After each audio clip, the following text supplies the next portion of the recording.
Bismillahirrahmanirrahim. Assalamualaikum warahmatullahi wabarakatuh. Perkenalkan, nama saya Sofian Akbar dari kelas 12 SMA Nasatul Tulab. Jadi, sekarang saya akan menjelaskan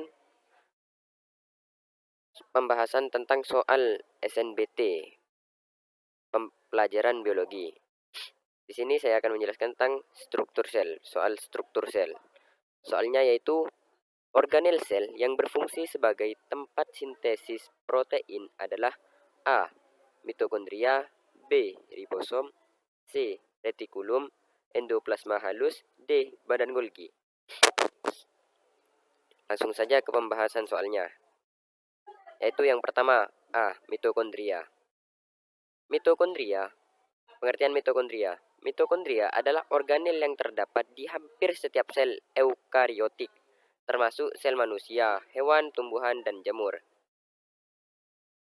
Bentuknya oval atau lonjong dan berukuran sangat kecil dengan diameter antara 0,5 hingga 1 mikrometer. Meskipun kecil, peran mitokondria dalam sel sangatlah penting. Fungsi utama mitokondria adalah menghasilkan energi dalam bentuk adenosin trifosfate atau ATP. Molekul yang digunakan sel untuk menjalankan berbagai fungsi vital. Mitokondria sering disebut sebagai pembangkit energi sel karena mereka mengonversi nutrisi dan dari makanan menjadi energi yang dapat digunakan oleh tubuh. Proses ini dikenal sebagai respirasi seluler. Struktur mitokondria. Untuk memahami lebih lanjut apa itu mitokondria, penting untuk mengetahui strukturnya. Mitokondria terdiri dari dua membran, yaitu membran luar dan membran dalam, yang membentuk dua ruangan yang berbeda. Yang pertama, membran luar. Membran ini berfungsi permeabel, artinya dapat dilalui oleh molekul kecil. Membran luar ini berfungsi sebagai pelindung organel dan memiliki protein yang memungkinkan transportasi molekul-molekul penting dari dan menuju mitokondria. Yang kedua adalah membran dalam. Berbeda dengan membran luar, membran dalam tidak bersifat permeabel dan memiliki lipatan-lipatan yang disebut krista. Krista ini memberikan permukaan yang luas bagi reaksi kimia untuk menghasilkan ATP. Di dalam membran inilah sebagian besar proses respirasi seluler berlangsung. Fungsi mitokondria. Adapun fungsi mitokondria sebagai berikut, yaitu penghasil energi, pengatur kematian sel terprogram atau apoptosis. Yang ketiga, penghasil molekul penting lainnya. Yang keempat, pengatur metabolisme kalsium. Proses penuaan mitokondria. Salah satu teori tentang penuaan yang paling populer adalah teori penuaan mitokondria. Seiring bertambahnya usia, mitokondria cenderung mengalami kerusakan akibat stres oksidatif yang pada akhirnya mengurangi produksi energi dan menyebabkan disfungsi sel. Kondisi ini berkontribusi terhadap berbagai penyakit yang berhubungan dengan usia seperti penyakit jantung, penurunan fungsi otak, dan penurunan massa otot. Penelitian menunjukkan bahwa menjaga kesehatan mitokondria dapat memperlambat proses penuaan. Beberapa intervensi seperti membatasi asupan kalori dan memperbanyak latihan fisik diketahui dapat membantu melindungi mitokondria dari kerusakan akibat penuaan. Yang kedua adalah ribosom. Pengertian ribosom. Secara harfiah, kata ribosom ini berasal dari kata Yunani, yakni dari kata soma dan kata ribonukleik acid. Kata soma sendiri yang memiliki arti sebagai badan, sedangkan ribonukleik acid memiliki arti sebagai asam ribonukleat. Melansir dari buku berjudul Biologi Sel, unit terkecil penyusun tubuh makhluk hidup memiliki makhluk hidup milik Rahmadina dan Husnarika Febriani yang diterbitkan pada tahun 2017 silam. Dijelaskan, jika ribosom adalah suatu organel yang memiliki ukuran kecil, padat, dan juga tidak memiliki membran yang biasanya ada pada semua sel hidup.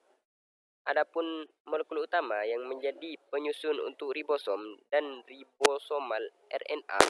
Ribosomal RNA ini biasanya juga dikenal dengan singkatan rRNA atau ribosomal RNA. Struktur dari ribosom. Seperti yang telah disebutkan sebelumnya, struktur pembentuk dari ribosom ini tersusun dari dua bagian yang sangat penting, yakni asam ribonukleat atau RNA dan protein. Pada masing-masing ribosom terdiri lagi dari dua subunit RNA dan protein. Subunit tersebut adalah subunit besar dan subunit kecil. Adapun posisi dari subunit RNA dan protein dalam ribosom adalah saling tumpang tindih dengan seluruh subunit besar yang berada pada bagian atau posisi atas subunit kecil. Kemudian pada bagian tengah dari kedua subunit tersebut terdapat RNA lagi. Oleh karena itu, terbentuklah ribosom baru yang membuat organel sel tersebut terlihat tak jauh beda dengan hamburger yang bertumpuk. Hamburger.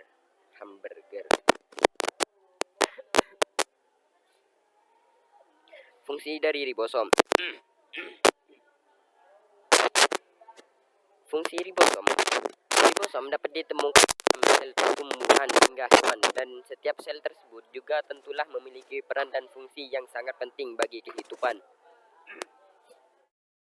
Seperti yang telah disebutkan pada penjelasan di atas, fungsi ribosom adalah sebagai salah satu organel sel yang membantu proses pembuatan protein dalam sel atau biasanya disebut juga sebagai sintesis protein. Terdiri dari dua buah subunit yang berbeda, menjadikan fungsi ribosom lebih condong pada proses translasi dibandingkan pada proses transkripsi sel. Yang ketiga, yang selanjutnya adalah retikulum endoplasma atau RE. Jenis-jenis retikulum endoplasma.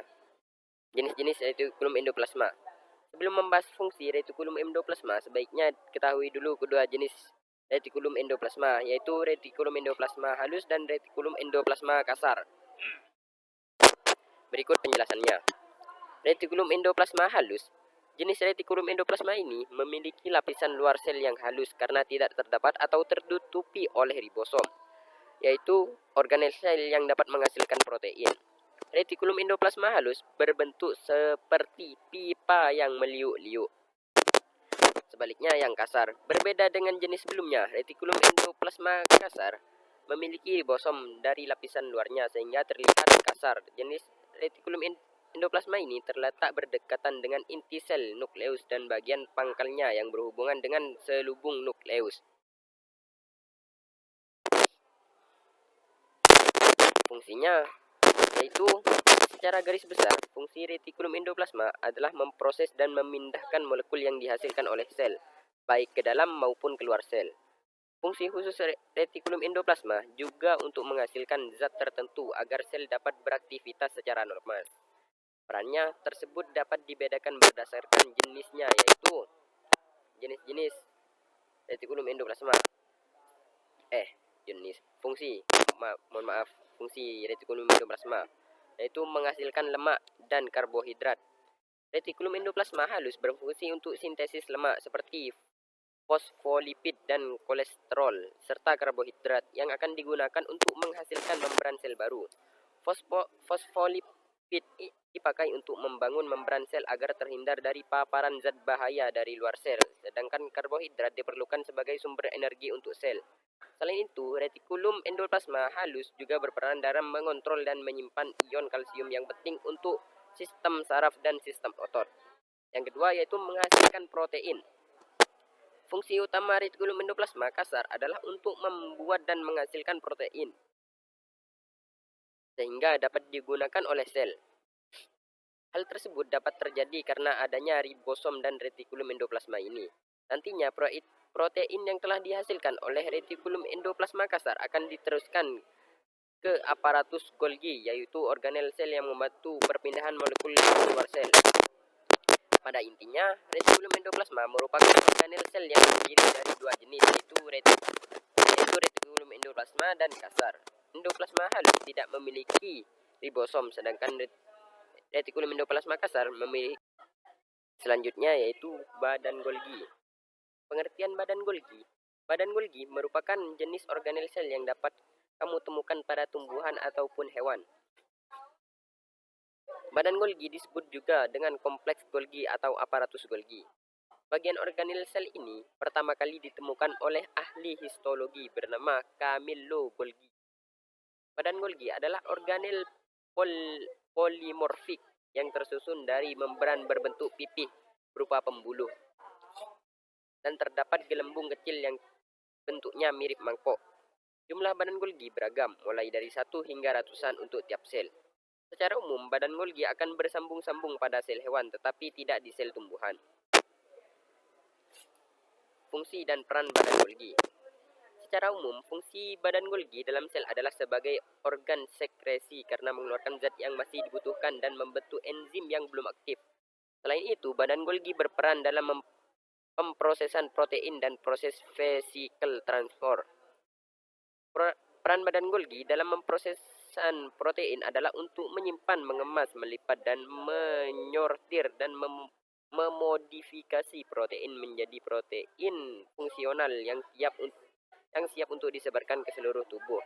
Sementara itu, peran badan Golgi dalam vesicle transfer adalah sebagai perantara protein yang berasal dari RA atau retikulum endoplasma untuk dibawa ke luar sel.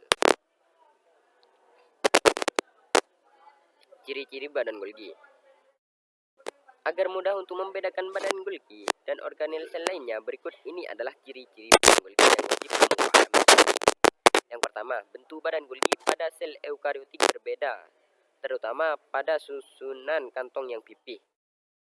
Yang kedua, badan Golgi memiliki susunan kantong pipih. Yang ketiga, pada bagian lempengan kantong-kantong atau sisterna pada badan Golgi dikelilingi oleh membran tunggal. Yang keempat, lebar sisterna bervariasi mulai dari 500 sampai 1000 nanometer. Struktur badan Golgi. Struktur badan Golgi dibagi menjadi 3, yaitu sakola, vesicle, secretoris, microvesicle atau disebut dengan vesicle transfer. Berikut ini penjelasan struktur badan Golgi dan bagiannya lebih lengkap. Bisa kalian baca sendiri. Lanjut ke pembahasan selanjutnya, yaitu pembentukan badan Golgi dalam sel. Badan Golgi berasal dari vesikula yang dikirim dari retikulum endoplasma, kemudian bermigrasi dan melebur dengan membran sisterna yang ada, sehingga membentuk badan Golgi dan mewujudkan pertumbuhan organel sel. Agregasi vesikula transisi dalam sel terdapat di daerah tertentu dalam sitoplasma yang disebut dengan zona eksklusif yang bebas ribosom. Zona ini sering dikelilingi oleh membran RA atau retikulum endoplasma. Karena ukuran badan Golgi yang sangat kecil, banyak yang mengira bila organel sel ini muncul dan berkembang di zona ini. Evolusi badan Golgi dalam sel dapat terlihat pada pembelahan sel tumbuhan dan hewan. Jumlah badan Golgi dalam sel akan meningkat sehingga jumlah badan Golgi akan berkembang. Golgi hasil perkembangannya akan sama dengan jumlah badan Golgi pada induk sebelumnya. Nah, pembahasannya sudah selesai. Jadi jawabannya adalah ribosom. Kenapa ribosom? Balik lagi kepada fungsi ribosom, yaitu ribosom dapat ditemukan dalam sel tumbuhan hingga hewan, dan setiap sel tersebut juga tentulah memiliki peran dan fungsi yang sangat penting bagi kehidupan. Seperti yang telah disebutkan pada penjelasan di atas, fungsi ribosom adalah sebagai salah satu organ sel yang membantu proses pembuatan protein di dalam sel atau biasa disebut juga sebagai sintesis protein. Nah, jadi jawabannya ribosom yang B. Yang B.